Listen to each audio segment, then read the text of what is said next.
Students, हम जो topic अब पढ़ने जा रहे हैं वो एंजाइम इनहिबिटर्स का है। आपने सबसे पहले इनकी डेफिनेशन को याद रखना है।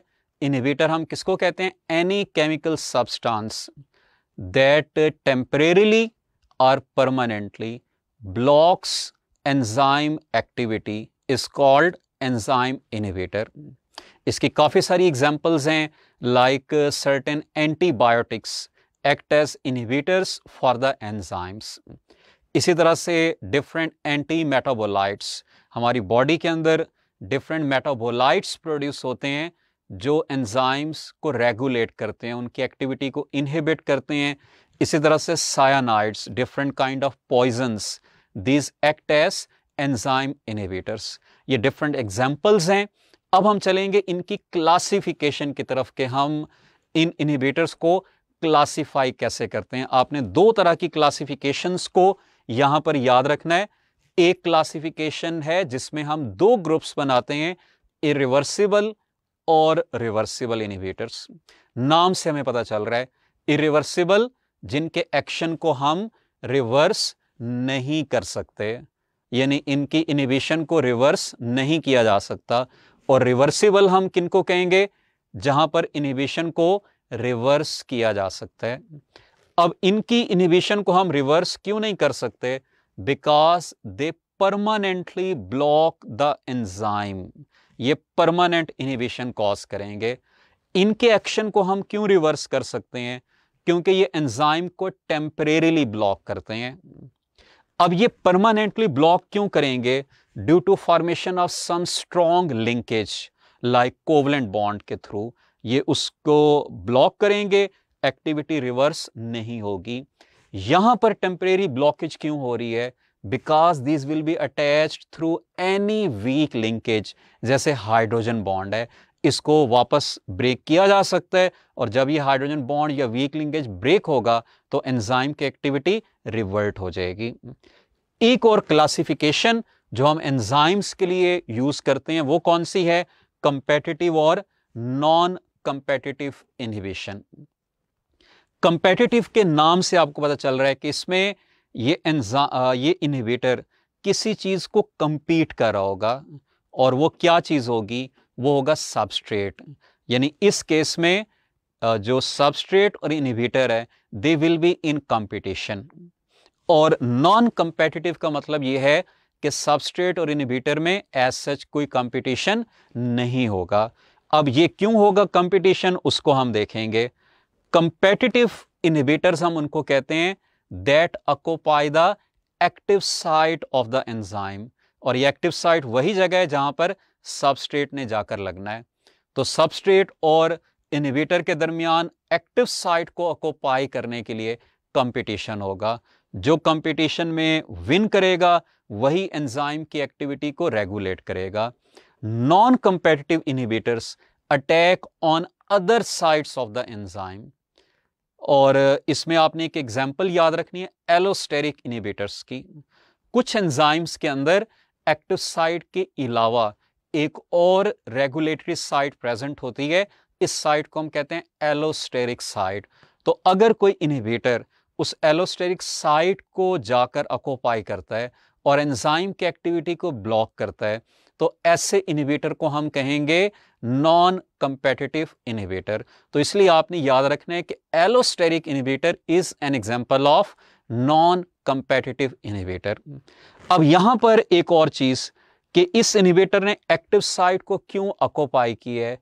क्योंकि this is structurally similar to the substrate. तो अगर वो स्ट्रक्चरली सिमिलर है तो एंजाइम को कैसे ब्लॉक कर सकता है? Directly by occupying the active site. यहां पर ये एक्टिव साइट पर क्यों अटैक नहीं कर रहा?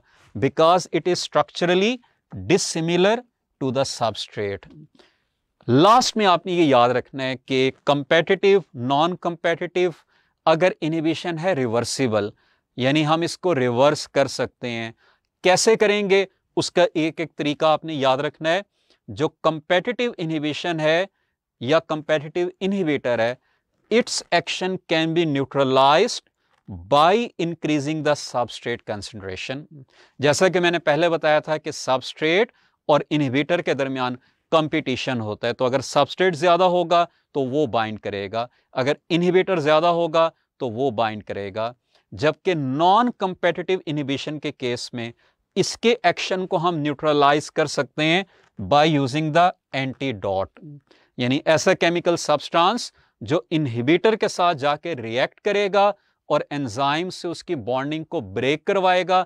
जैसे ही वो इनहिबिटर एंजाइम से अलहदा होगा, एंजाइम वापस अपनी ओरिजिनल फंक्शनल फॉर्म के अंदर कन्वर्ट हो जाएगा। यहां पर हम इनकी कुछ एग्जाम्पल्स को डायग्रामेटिकली देख लेंगे कि कंपेटिटिव नॉन कंपेटिटिव इनहिबिशन क्या होती है, और इसी के साथ साथ एक और इनहिबिशन की टाइप को भी हम डिस्कस करेंगे जिसको हम पहले भी पढ़ चुके हैं, वो है फीडबैक इनहिबिशन। आपने याद रखना है कि this enzyme inhibition can be beneficial, can be harmful. Like अगर पॉइजन्स हैं, सायानाइड्स हैं, ये एंजाइम्स को इनहिबिट करें तो ये हार्मफुल होगी। लेकिन अगर एंटीबायोटिक्स हैं जिनको हम ड्रग्स के तौर पर यूज़ कर रहे हैं, ये बेनिफिशियल इनहिबिटर्स होंगे। इसी तरह से डिफरेंट मेटाबोलाइट्स जो हमारी बॉडी के मेटाबॉलिज्म को रेगुलेट कर रहे हैं, वो भी बेनिफिशियल इनहिबिशन होगी। तो यहाँ पर हम इन एग्जाम्पल्स को देख लेते हैं। इसमें जो एक एग्जाम्पल हमारे सामने सबसे पहले है वो कंपेटिटिव और नॉन कंपेटिटिव की, इसको आपने डायग्रामेटिकली समझ लेना है। कंपेटिटिव इनहिबिटर हम किसको कहते हैं? उस इनहिबिटर को that reacts with the enzyme in place of substrate, यानी अगर वो सबस्ट्रेट की बजाय इस एक्टिव साइट को ऑक्युपाई कर ले तो ऐसी इनहिबिशन को हम कहेंगे कंपेटिटिव इनहिबिशन। दूसरी तरफ अब ये आपके सामने एक और साइट प्रेजेंट है, एलोस्टेरिक साइट। तो अगर कोई इनहिबिटर एक्टिव साइट की बजाय इस एलोस्टेरिक साइट पर आकर अटैच हो तो हम इसको कहेंगे नॉन कंपेटिटिव इनहिबिटर। और इसीलिए मैंने आपको कहा था कि एलोस्टेरिक इनहिबिटर्स क्या हैं? नॉन कंपेटिटिव हैं। और ये क्या करते हैं? ये बाइंड करके ये भी एक्टिव साइट की शेप को चेंज कर देते हैं। अब डायरेक्ट ये एक्टिव साइट को ऑक्युपाई नहीं कर रहे, लेकिन जब ये बाइंड करेंगे तो मॉलिक्यूलर रीअरेंजमेंट्स होंगी और उसकी वजह से एंजाइम की शेप भी चेंज होगी, एक्टिव साइट की शेप भी चेंज होगी। और इस शेप चेंज होने की वजह से ये सबस्ट्रेट अब एंजाइम के साथ बाइंड नहीं कर सकेगा। तो ये आपने क्लियर रखना है कि कंपेटिटिव नॉन कंपेटिटिव इनहिबिशन किस तरह से होती है।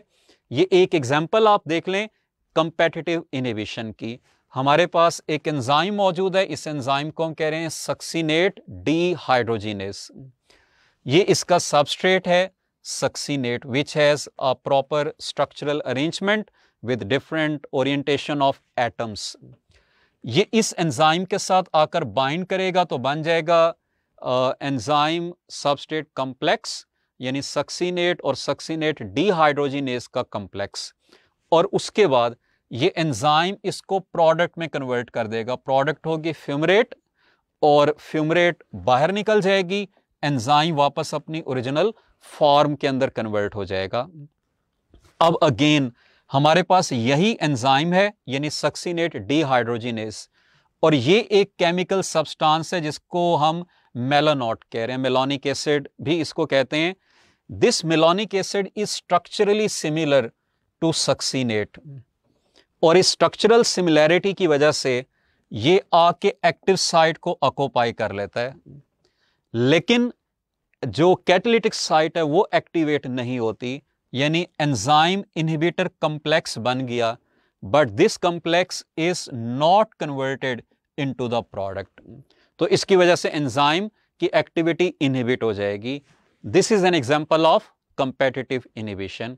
और इसी तरह से फीडबैक इनहिबिशन को आप ऑलरेडी पहले पढ़ चुके हैं कि like this is the initial substrate threonine, ये इनिशियल रिएक्टेंट है और ये एक चेन के थ्रू कन्वर्ट हुआ ए में, फिर बी में, फिर सी में, फिर डी में, और अल्टीमेटली ये कन्वर्ट हो गया फाइनल प्रोडक्ट के अंदर, दैट इज आइसोल्यूसिन।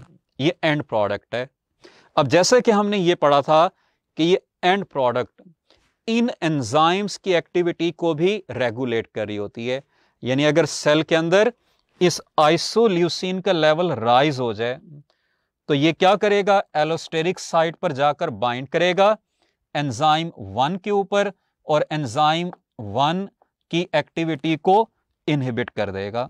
अब अल्टीमेटली जब ये एंजाइम इनहिबिट होगा तो ए प्रोड्यूस नहीं होगा, बी भी नहीं होगी, सी भी नहीं होगी, डी भी नहीं होगी, इसकी प्रोडक्शन भी कम हो जाएगी। तो इस इनहिबिशन को, जिसमें ये फाइनल प्रोडक्ट किसी भी एंजाइम को इनहिबिट करती है थ्रू फीडबैक मैकेनिज्म, इसको हम कहते हैं फीडबैक इनहिबिशन। हम कुछ क्वेश्चंस देख लेते हैं आपकी प्रैक्टिस के लिए इन इनहिबिटर्स के टॉपिक में से। क्वेश्चन नंबर 1 आपके सामने है, an inhibitor that temporarily blocks active site is. आपने 2-3 चीजें याद रखनी है। टेम्परेरीली का मतलब है कि रिवर्सिबल होगा, और एक्टिव साइट को ब्लॉक करने का मतलब है कंपेटिटिव होगा, यानी जो भी एक्टिव साइट पे अटैक करेगा उसको कंपेटिटिव कहेंगे। जिसके एक्शन को हम रिवर्स कर सकते हैं, जो टेम्परेरीली ब्लॉक कर रहा है, उसको रिवर्सिबल कहेंगे। तो मेरे ख्याल के मुताबिक इसका आंसर होना चाहिए रिवर्सिबल कंपेटिटिव इनहिबिटर, और इसका करेक्ट आंसर बीटा ही है, यानी रिवर्सिबल कंपेटिटिव इनहिबिटर। एक और क्वेश्चन देख लेते हैं। आपने अभी एग्जांपल में पढ़ा था, malonate is dash inhibitor of succinate dehydrogenase. ये भी आपने पढ़ा था कि this malonate is structurally similar to succinate, और ये एक्टिव साइट को ऑक्युपाई करता है, और इसीलिए एक्टिव साइट का मतलब है कि this will be a competitive inhibitor. Correct answer इसका अल्फा होना चाहिए, and alpha is the correct answer of this question.